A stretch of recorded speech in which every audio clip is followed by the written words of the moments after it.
Today is June 1st, which is PPROM Awareness Day. For those of you who don't know what PPROM is, it stands for Preterm Premature Rupture of Membranes. It is whenever your gestational membranes rupture prior to 37 weeks gestation. And I think it goes without saying that it can cause a lot of problems, from having to deliver your baby prematurely, being forced to deliver your baby prematurely due to infection, your baby being delivered prematurely because they're in distress, lung issues in a baby due to having to be delivered so early. It goes without saying that there are a lot of issues associated with this. I was completely unaware of this.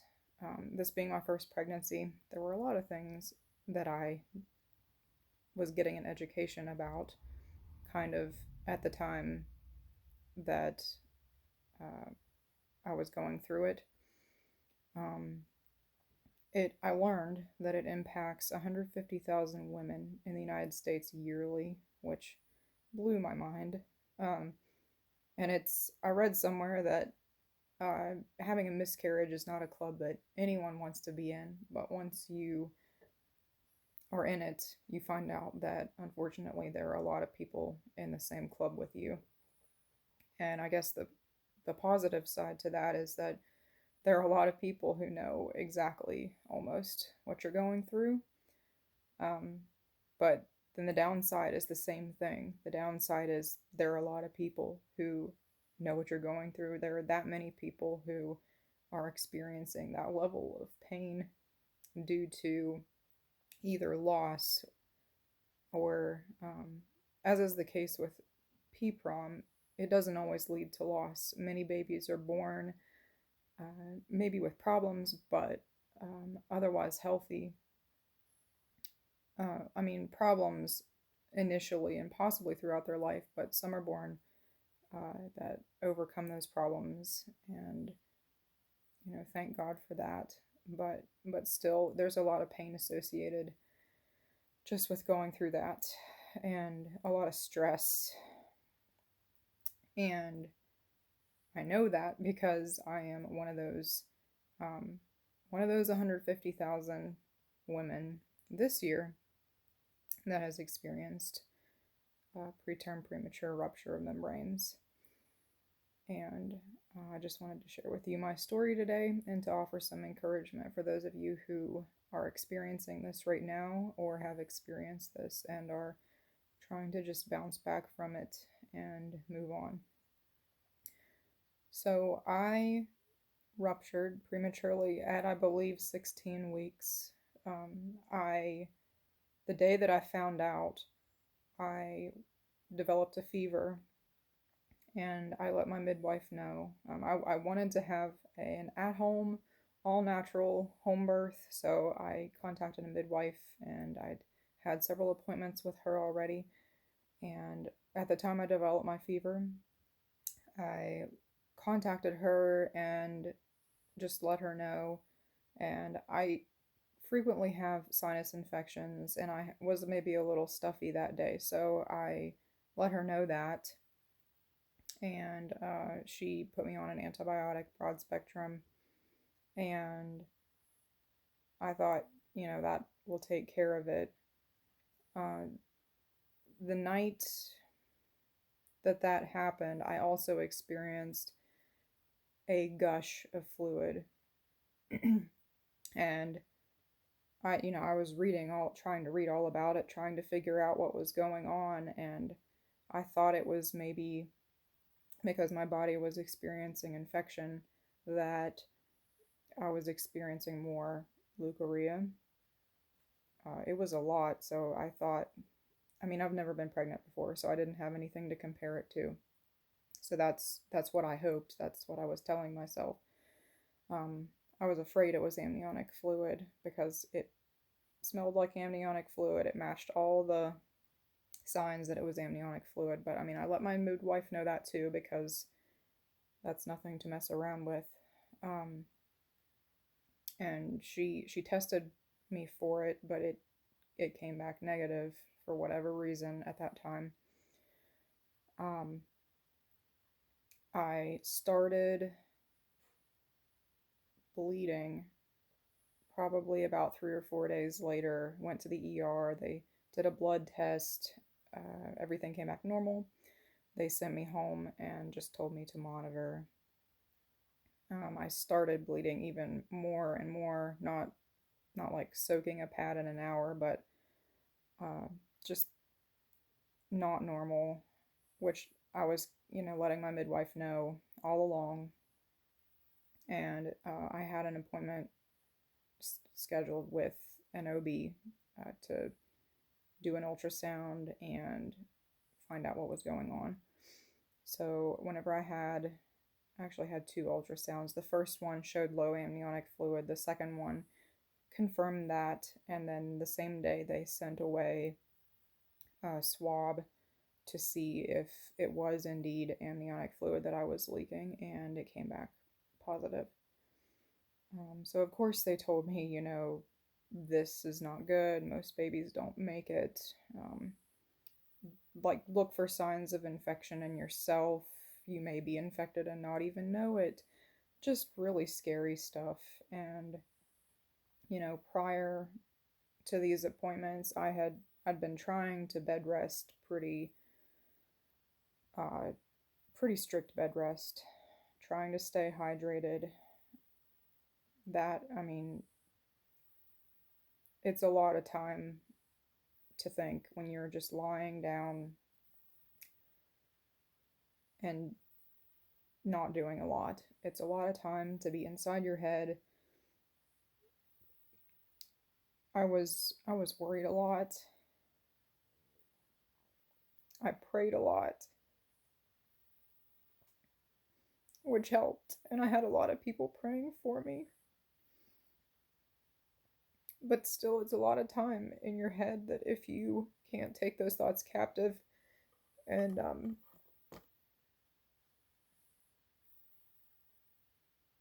it's just hard. It's those thoughts creep in, those thoughts you don't want to creep in. So, um,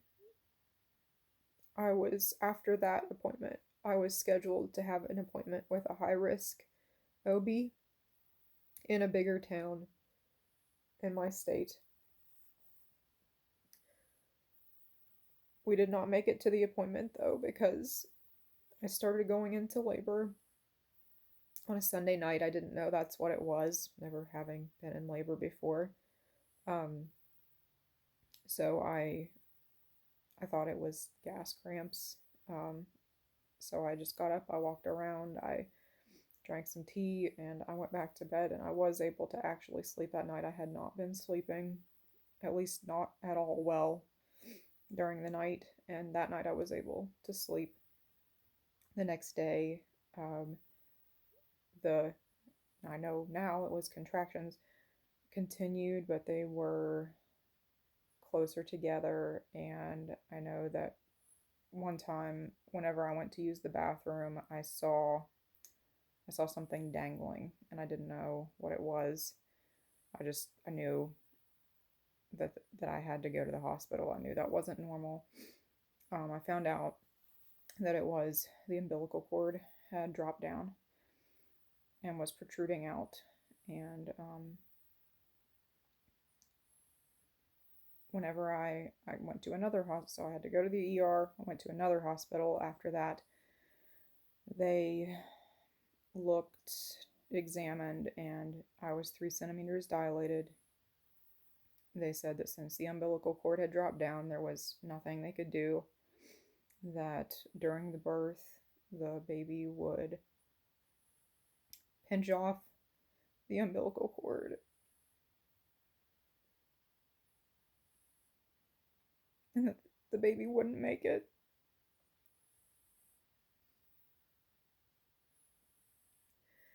And I think the hardest part is that during all this, and while they're telling you all this, you just have in the back of your head, like, I heard my baby's heartbeat not 5 or 6 hours before that, and it was strong and it was normal. But 4 hours later, I labored for 4 hours. Our baby was born, and he did not have a heartbeat.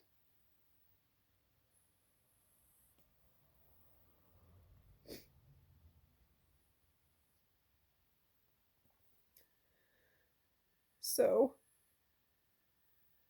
I was in the hospital for 2 days. After that, I hemorrhaged. I had to have a DNC due to retained placenta.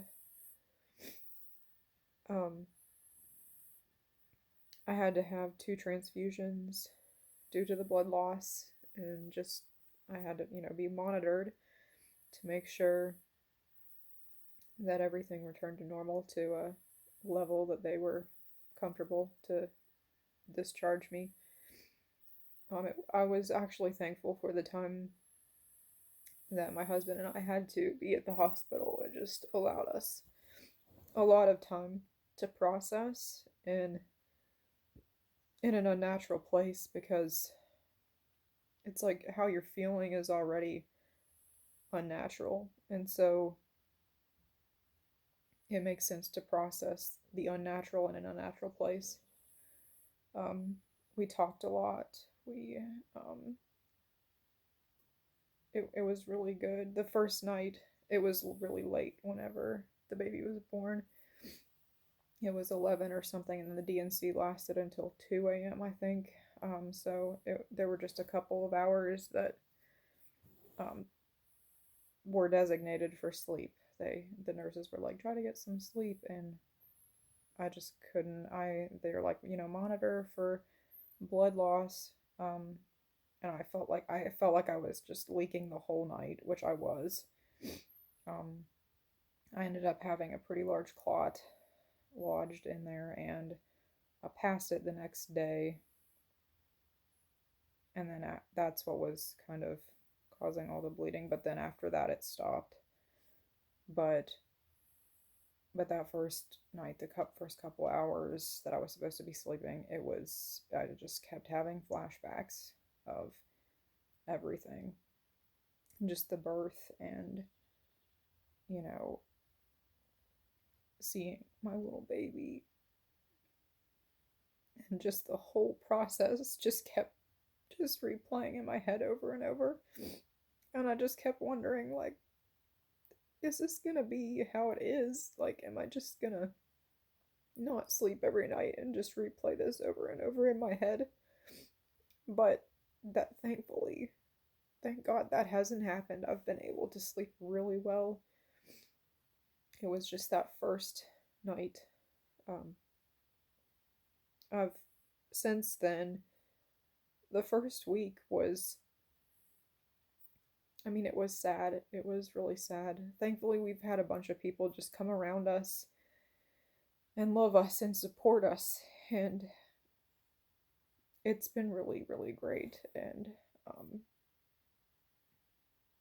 for those of you who don't have that,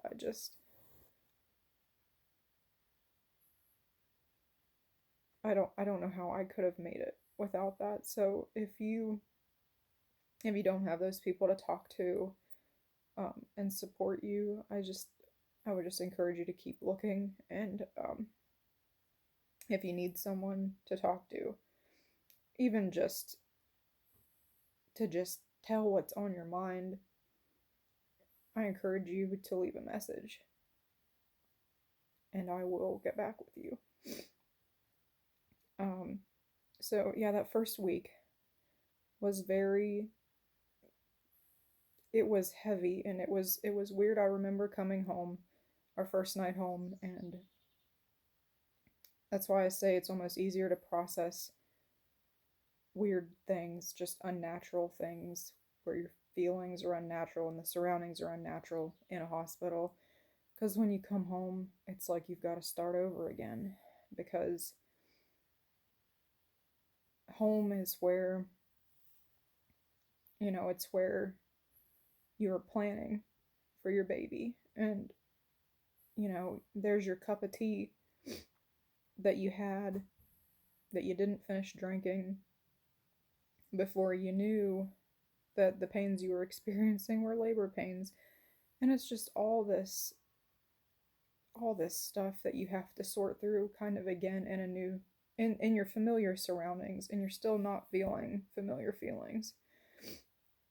So that was the first night. The first week, it was a lot of just missing the baby, just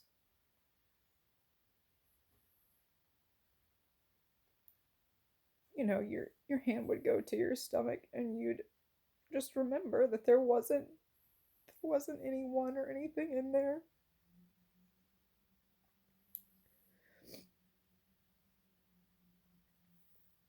And that was what the first week was like.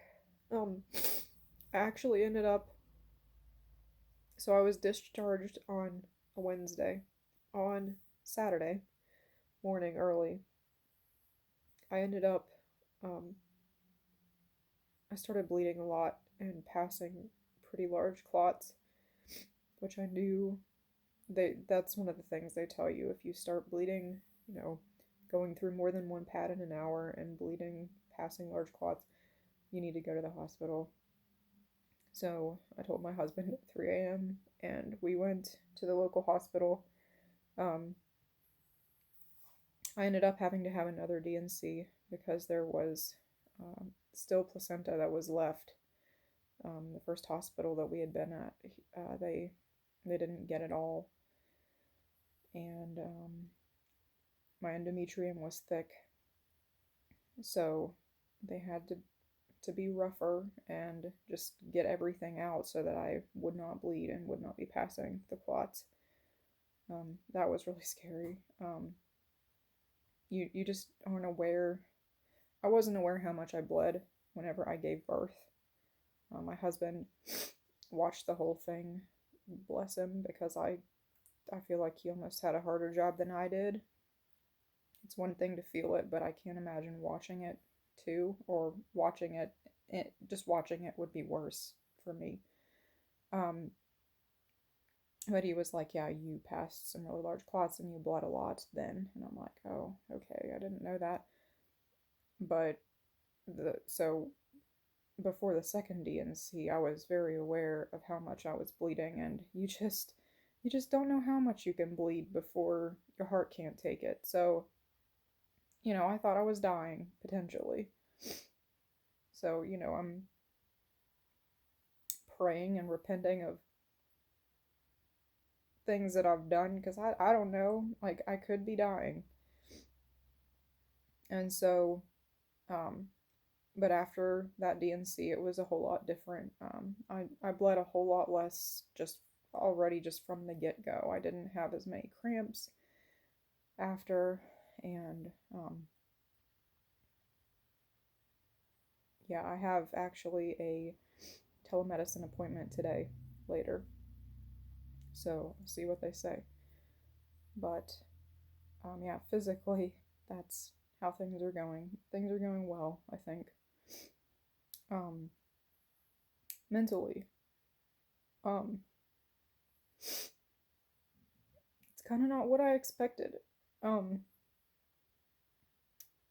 So maybe 2 days ago, it's like you miss the baby all the time. But then other weird things that you haven't thought about or worried about in years just kind of creep in and take up residence, and things that I haven't felt since I was a kid, like things I haven't worried about since I was a kid, just disease and dying, and just feeling like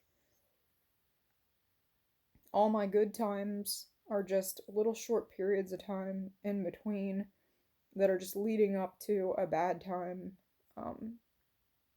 Bad times being someone dying or disease or pain in my own body. Like, so yeah, that's how past 2 days, just how I was feeling. And just feeling like no matter what I prayed, God already had his mind made up. Like, um, and I know that's not true. Like, I know it's not. And our pastor actually preached on Sunday about, like, it just hit everything that I've been feeling. And like, I know that was God too, because sometimes during church, I'll be going through something. And I mean, a lot of times during church I'll be going through something mentally. And um the message won't really speak to that. It'll be, addressing something else, but you'll kind of be thinking about it during church, and it might preoccupy you kind of while the sermon is happening. And you don't really get over it during church. And it wasn't like that on Sunday. It was like I was thinking all these things and feeling all these things, and just like God, I want to believe that you are the answer to every even minute problem I have, let alone the big problems. But I don't see you. I don't feel you. Just help me. And the sermon was all about that, just promises of God. And um just how one one instance that the pastor brought up was whenever God told Abraham to sacrifice Isaac.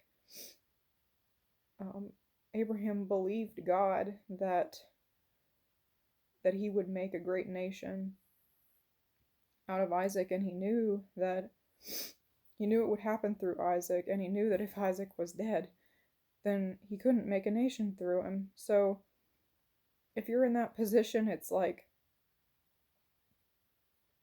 your only option, you can either disobey God or you can trust God that he'll do what he said he was going to do. Um, and that's what Abraham did. He knew that God had said he was going to make a nation through Isaac, and so he's like, God, I don't know. It's like, I don't know how you're going to do this. The pastor said that a lot of people think, or that Abraham thought that that Isaac would be raised from the dead. God didn't do it that way. He stopped Abraham before. Um, but the point is, Abraham believed God. He trusted him that much. He trusted him with his child.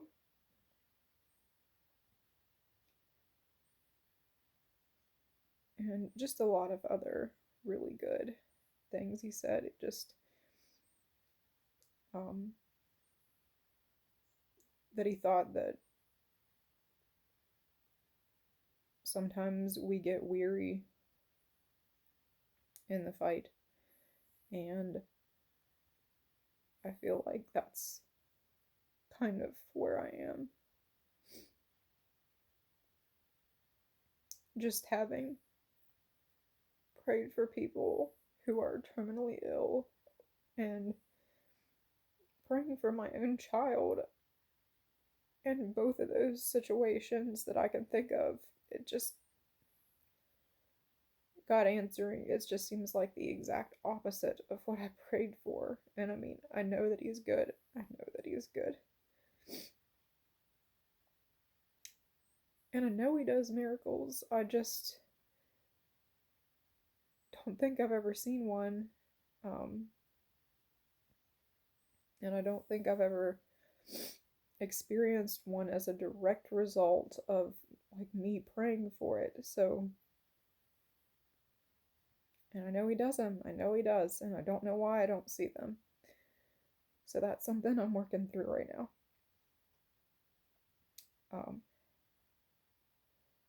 So, all that to say,